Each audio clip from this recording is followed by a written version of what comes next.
Hello friends, welcome to Afsana Tamil. Friends வாங்க, இன்றைக்கி என்னோடய கிச்சன் கவுண்டர் டாப் ஆர்கனைசேஷன் தான் நீங்கள் பார்க்க போகிறீங்க. ஃபுல்லாக நான் ஆர்கனைஸ் பண்ண போகிறதில்ல, ஏன்னா எல்லாமே ஆர்கனைஸ்டாக தான் இருக்குது. எனக்கு கிச்சனுக்கு பக்கத்தில், ஸ்டவ்வுக்கு பக்கத்தில் சைடில் இருக்கிறத மட்டும் நான் மாற்ற போகிறேன், அப்டேட் பண்ண போகிறேன். அதை தான் இப்போ இந்த வீடியோவில் நீங்கள் பார்க்க போகிறீங்க. என்னோடய கவுண்டர் டாப்பு இப்படி தான் இருக்கும். ஸ்டவ்வுக்கு இந்த பக்கம் சுற்றியும் இப்படி தான் இருக்கும்.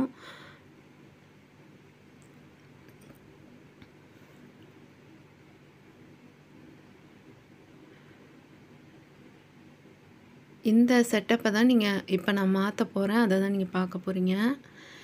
அதுக்காக நான் ஒரு சில ப்ராடக்ட்ஸ் எல்லாம் வாங்கியிருந்தேன். ஆன்லைன்லேயும் வாங்கியிருந்தேன். இது வந்து எங்கள் ஊரில் பஜாரில் நான் வாங்கியிருந்தேன். ரோட் சைடில் விற்கிறவங்க கிட்ட தான் வாங்கியிருந்தேன் இந்த செராமிக் ஜார்ஸு. என்கிட்ட இருக்கிற உப்பு ஜாடி வந்து சின்னதும் பெருசுமாக இருக்குதுன்னு சொல்லிவிட்டு ஒரே மாதிரி வேணும், தூள் உப்பு கல் உப்பு போட்டு வைக்கன்னு சொல்லி இந்த எல்லோ கலர் ஜாடி ஒரே மாதிரி 2 வாங்கியிருந்தேன். அது எல்லாமே இந்த வீடியோ வந்து நான் ஒரு 6 மணிக்கிட்ட தான் எடுத்திருந்தேன். இதெல்லாம் நான் மதியானமே வாஷ் பண்ணி வச்சுட்டேன். எல்லாமே தண்ணி வடிஞ்சிருச்சு. இருந்தாலும் இப்போ எடுத்து ஒரு தடவை தொடச்சிட்டா நல்லா ட்ரை ஆகிடும். இந்த தனியாக இந்த ஒரு ஜாடி மட்டும் ஓல்டு மாடல் மாதிரி இருக்கும். இருந்தாலும் சரி க்யூட்டாக அழகாக இருக்குன்னு வாங்கினேன், புளி போட்டு வைக்கலான்னு சொல்லி.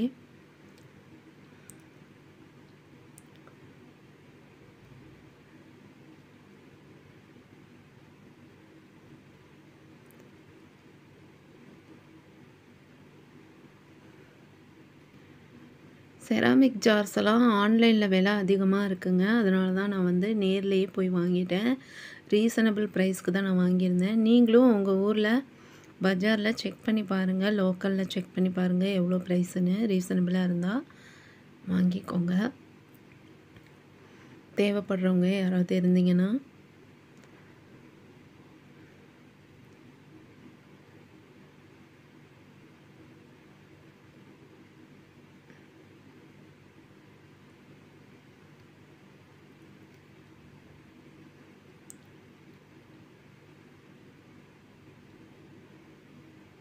மணி பிளான்ட்லாம் பார்த்திங்கன்னா வீக்லி ஒன்ஸு தண்ணி மாற்றி வச்சுக்கிட்டா நல்லாயிருக்கும். அப்படி தான் நான் வச்சிட்ருக்கேன். இது வரைக்கும் நல்லாயிருக்கு. ஒரு சில இலைகள்லாம் வாடிரும், அதெல்லாம் நான் கட் பண்ணி எடுத்துருவேன். வீக்லி ஒன்ஸ் மட்டும் நம்ம தண்ணி மாற்றிக்கிட்டால் போதும்.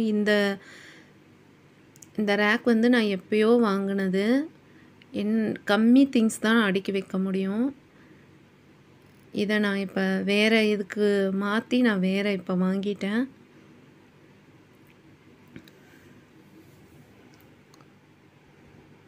இதுதான் அந்த புது ரேக்கு. மீஷோவில் தான் நான் இது வாங்கியிருந்தேன். 2 டயர் ரேக்கு 500 சம்திங் வரும். ஆனால் நல்லா இருக்குது. நான் கூட பயந்தேன் எப்படி இருக்குமோ என்னமோன்னு சொல்லிட்டு. ஆனால் நல்லா இருக்குங்க. நல்லா ஹெவியாக ஸ்ட்ராங்காக இருந்தது. ஃபிக்ஸ் பண்ணுறதுக்கும் ஈஸியாக தான் இருக்குது. நல்லா வெயிட்டு தாங்கும்.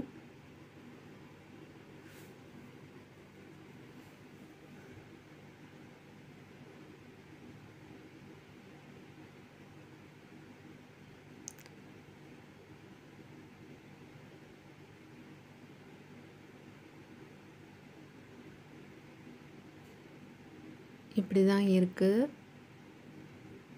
எனக்கு இது வாங்கினது ரொம்ப பிடிச்சிருந்ததுங்க. இதோட லிங்க்லாம் வேணால் நான் டிஸ்கிரிப்ஷனில் வைக்கிறேன், தேவைப்படுறவங்க செக் பண்ணி பாருங்கள். இதுக்கு வந்துட்டு நம்ம ரீயூசபிள் டிஷ்யூவை வந்து இந்த மாதிரி ஃபோல்டு பண்ணி இப்படி வச்சுக்கிட்டால் நம்ம ஆயிலெலாம் சிந்துனா கூட டிஷ்யூவில் தான் சிந்தும். நம்ம இது வந்து ரீயூசபிள்ன்றதுனால வாஷ் பண்ணிவிட்டு கூட அகெயின் யூஸ் பண்ணிக்கலாம். நீட்டாகவும் இருக்கும். நம்ம ஃபோல்டு பண்ணி வைக்கிறதுனால நீட்டாகவும் இருக்கும். வியூவர்ஸ் யாராவது நம்ம சேனலை சப்ஸ்கிரைப் பண்ணாமல் பார்க்குறவங்களா இருந்தால் ப்ளீஸ் சப்ஸ்கிரைப் பண்ணிக்கோங்க. இந்த கட்லரி ஹோல்டரும் நான் மீஷோவில் தான் வாங்கியிருந்தேன். நான் எல்லாத்தோட லிங்க்கும் நான் உங்களுக்கு டிஸ்கிரிப்ஷனில் வைக்கிறேன், தேவைப்படுறவங்க செக் பண்ணி பாருங்கள். இந்த ஆயில் பாட்டிலும் நான் மீஷோவில் தான் வாங்கியிருந்தேன். 2 ஆயில் பாட்டில்ஸ் வந்தது. இன்னொரு பாட்டில் இருக்குது, அதில் வந்து நல்லெண்ணெய் ஊற்றி வைக்கணும், அதனால் அப்படியே வச்சுருக்கேன். இப்போதைக்கு நான் மணி பிளான்ட்டோட பாட்டிலை அந்தான பக்கம் வச்சுக்கிட்டேன். அதுவும் அழகாக தான் இருக்குதுன்னு சொல்லிட்டு வச்சுருக்கேன் இப்போதைக்கு. இந்த ட்ரே பார்த்திங்கன்னா டிமார்ட்டில் வாங்கினது. டிமார்ட்டுக்கு எப்போ போனாலும் இந்த ட்ரே இருக்கும். 70 ருபீஸ் சம்திங் வரும்னு நினைக்கிறேன், எனக்கு சரியாக ஞாபகம் இல்லை. ரொம்ப நாளாச்சு வாங்கி. சூப்பராக இருக்குது இன்னமும். இது பார்த்திங்கன்னா நம்ம சர்க்கரை, டீ தூள், காஃபி தூள்லாம் போட்டு வைக்கிறதுக்கு இந்த ஜார் நான் வாங்கியிருந்தேன். இதுவும் மீஷோவில் தான் வாங்கியிருந்தேன். 400 கிட்ட வந்தது. நம்மளுக்கு சர்க்கரை, டீ தூள்லாம் பக்கத்தில் எடுக்கிறதுக்கு வசதியாக இருந்தால் நல்லாயிருக்கும். அது இந்த மாதிரி பார்க்குறதுக்கு அழகாக இருந்தால் இன்னுமே நல்லா இருக்குமேன்னு சொல்லி ஆசைப்பட்டு வாங்கினேன் இது.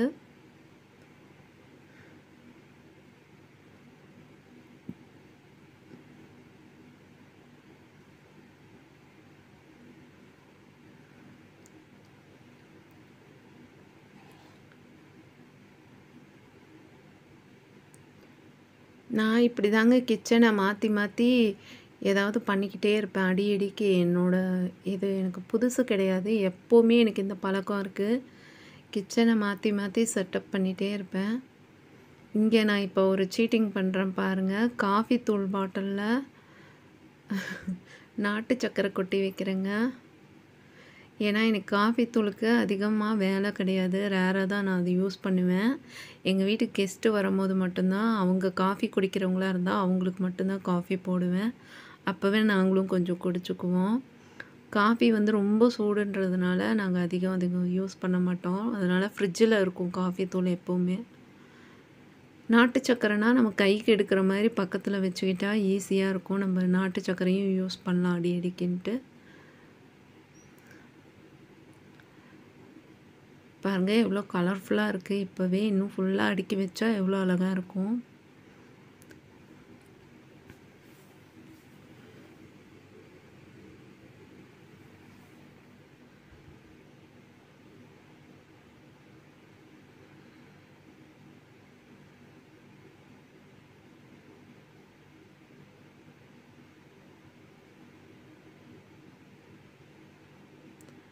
இப்போ வந்து உப்பு ஜாடியில் உப்பு கொட்டி வைக்கணும். ஆனால் அதுக்கு முன்னாடி நம்ம வந்து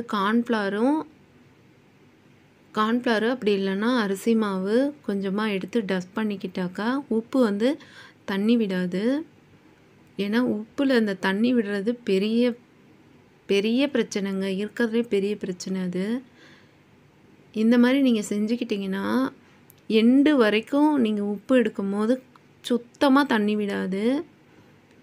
அனுபவபூர்வ உண்மைங்க இது. நான் ஏற்கனவே இந்த டிப்ஸு ஷார்ட் வீடியோ போட்டிருக்கேன். மைதா மாவு அல்லது அரிசி மாவு இந்த மாதிரி டஸ்ட் பண்ணிக்கணும். இப்போ ஒரு ஜாடியில் தூளுப்பு, இன்னொரு ஜாடியில் கல்லுப்பு கொட்டி வச்சிடலாம். நான் வந்து இதை விட சின்ன ஜாடி தான் பார்த்தேன், எனக்கு கிடைக்கல. சரி இது கிடச்சிதுன்னு சொல்லி வாங்கிட்டேன். எனக்கு பொறுமை பத்தலைங்க. இதே ரொம்ப நாள் தேடி தேடி தான் வாங்கினேன் நான்.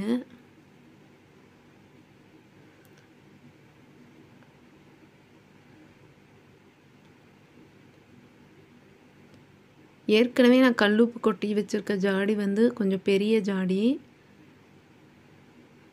அதில் தான் என்ன பண்ணுறதுன்னு தெரியல. இப்போ நீங்கள் யாராவது சொல்லுங்கள் அதில் என்ன போட்டு வைக்கலான்னு சொல்லிட்டு.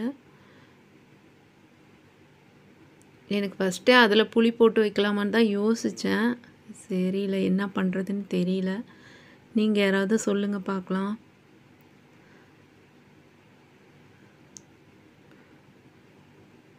இப்போ வந்துட்டு இந்த ஜாடியில் புளி கொஞ்சமாக போட்டு வச்சுக்கலாம். எனக்கு புளி வந்து இந்த பீங்காய் ஜாடியில் போட்டு வைக்கணும்னு ரொம்ப நாள் ஆசை.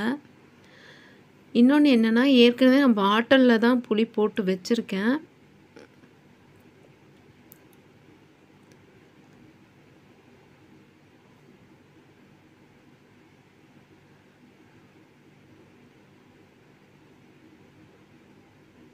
இப்போதைக்கு புளி இதில் போட்டு வச்சுருக்கேன், பார்க்கலாம்.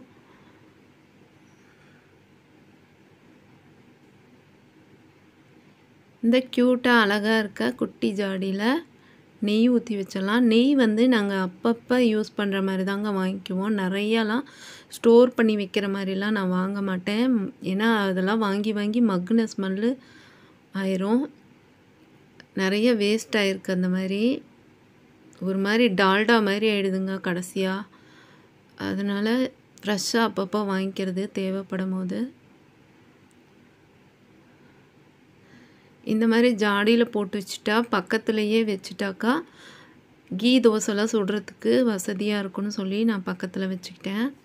அப்படிலாம் அடிக்கடிக்கு கீ தோசை கேட்பாங்க. பிள்ளைங்களுக்கு செஞ்சு கொடுக்கறதுக்கும் ஈஸியாக இருக்கும். இந்த பூண்டு இஞ்சிலாம் தட்டுறதுக்கு இதுவும் எனக்கு பக்கத்தில் இருந்தால் எடுக்கிறதுக்கு வசதியாக இருக்கும். இப்படி தான் நம்ம அரேஞ்ச் பண்ணி வச்சுருக்கோம். தண்ணியும் எனக்கு பக்கத்தில் இருக்கணும் சமைக்கும் போது. இப்போ தாங்க எனக்கு நிம்மதியாக இருக்குது. எல்லாமே நம்ம இது போல் அடுக்கிட்டேன். இப்போ தான் எனக்கு நிம்மதியாக இருக்குது மனசுக்கு. இந்த ஆர்கனைசேஷன் உங்களுக்கு பிடிச்சிருக்கான்னு சொல்லுங்கள். பிடிச்சிருந்தா மறக்காமல் வீடியோக்கு லைக் கொடுத்துருங்க. கமெண்ட் பண்ணுங்கள். எதுவாக இருந்தாலும் கமெண்ட்ஸில் சொல்லுங்கள்.